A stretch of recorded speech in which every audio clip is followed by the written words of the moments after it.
sabi sa amin, 10 minutes po yung peach mango pie, willing to wait pa.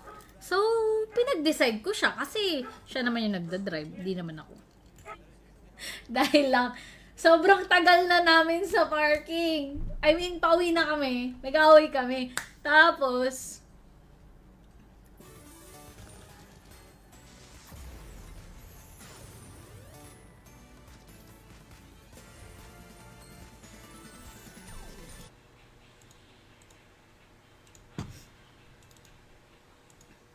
ayun, kakasusi lang. Kanin. How much was the late lots pala ako papanalunin? Walang kwenta yung turo ko ng Baccarat kay Raymark. Di ako nanalo.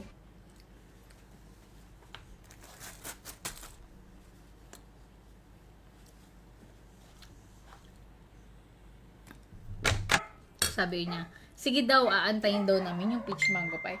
Tapos ngayon, bet lahat numbers. Diba na makinig kami, tas tayo. Hindi nangyari yung mid-air kami nagkaroon ng problema or yung pag sana yung isa na lang. Or pag landing, ganun. O dito lang tayo. Funky time tayo.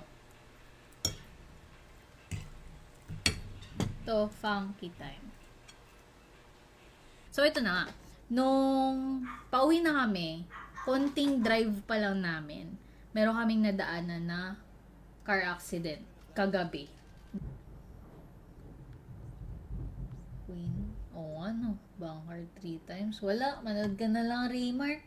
Sige, mag-slots ka na lang. Multi.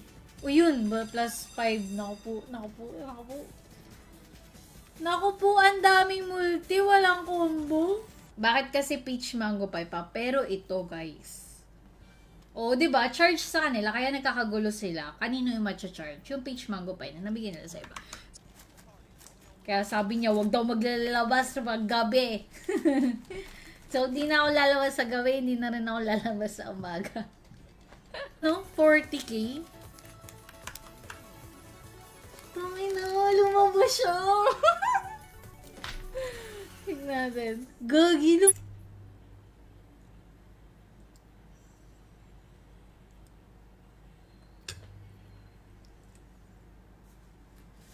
Yun na kwento, nakaraang December, nung pauwi galing ako ng Japan, yung flight ko sa PAL, na-cancel siya. Like, first time.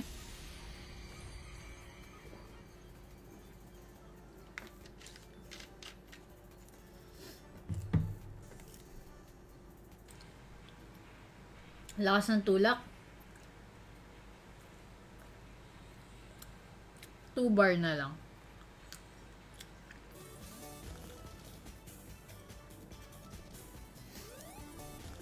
Nako po.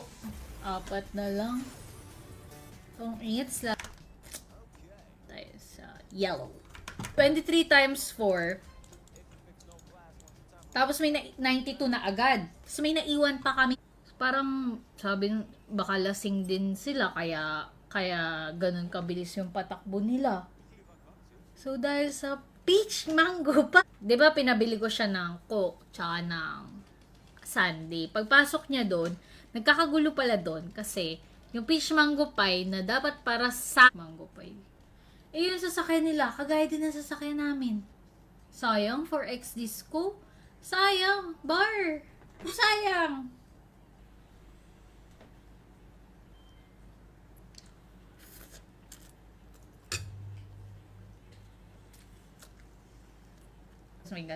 So, yun nandito, wasak na wasak siya. So, parang natauhan kaming dalawa na, fuck. Kung Isa pa.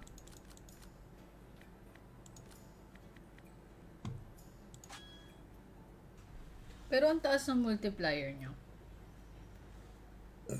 Excuse me. Hala, ayan na.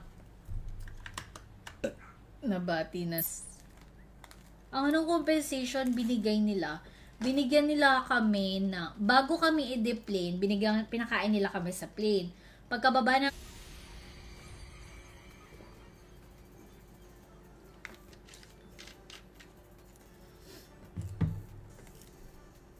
Sa 10 minutes na peach mango pie na yan. Ay hindi, nakamotor sila, so baka iba yung way nila. So, pwede kaya to? Player. Yung usual na speed. Hindi natin maturuan si Raymark Speed. Di daw kasi siya nananalo. Oo naman si Raymark. Tapos, nung natapos kami, ang nasa isip ko, parang gusto ko ng McDo. Pero yung McDo, pauwi. Bagu! Putang ina. Gagi. Tapos, di nag-add, ganun. Tapos, maya, may gusto na naman akong i-add. Gusto ko na naman ng parang Sunday or Coke float. Pero, nahihiya na ako kasi humaba na yung pila. Saan sila namimigay? Puro 2,000x.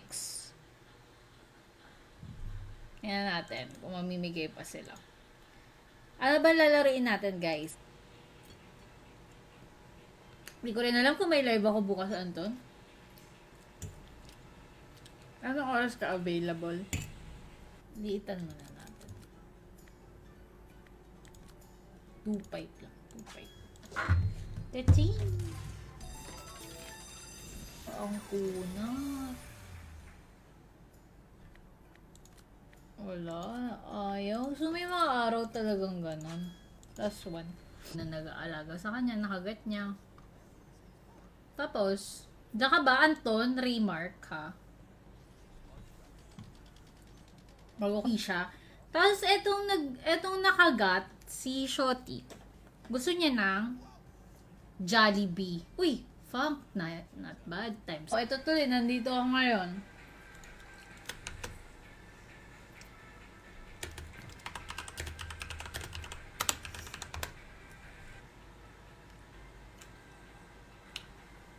$9X yun?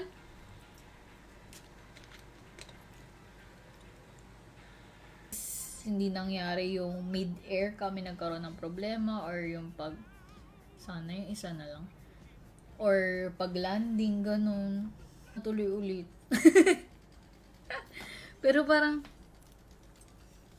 be careful, isa pang try. Crazy time. Hindi nagsatabling.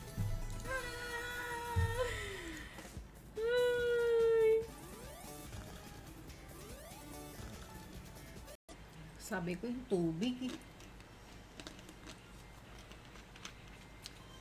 Ikaw, kulang ng tubig. Kulang.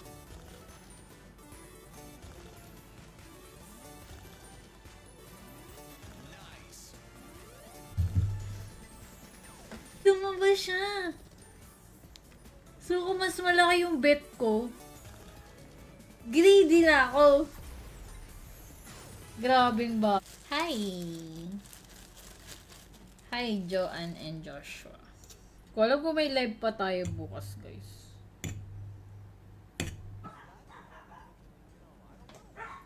Makinig ka, Joanne. Gulo-gulo na mga aso ko. May tao kasi sa labas. Tapos nakauwi ako ng 12 ng gabi. Pagod na pagod ako. And nung nakasakay ako sa plane, hindi pa ako nagdi-dinner pero kumain ako ng pancit canton.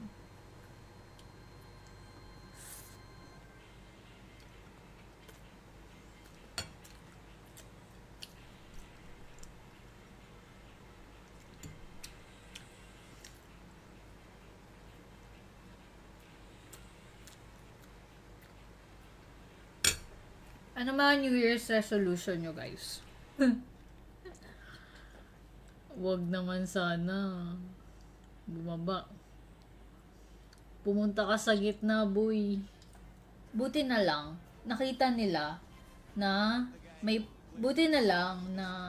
nakita nila na may something wrong dun sa aircraft. At least, so tanong mo na din yung peach mango pa eh. Ganun. Ay, before nun, may lalaking lumabas sa crew. Tapos, parang, ginawa ko, ginanon kami sa plane, binigyan kami ng food voucher worth 2,000 yen. So, pwede kaming mamili kung anong gusto namin pagkain. Tapos, Yun, di naman in my life naka-experience. Di ba usually delay? Like, your flight has been delayed. Like, 1 hour lang, ganun. Hindi ko pa nakwento? Di ba? Yun, mali. Kasi nga, nagkakagulo sila kasi babayaran nila yung item na nabigay nila sa ibang customer. So, kanina ma-charge doon. Sa sila namimigay, puro 2,000x. Yan natin, kung mamimigay pa sila. Ano ba lalaroin natin, guys? Tapos na yung New Year. Sige, pakalahati agad tayo ng January, ang bilis.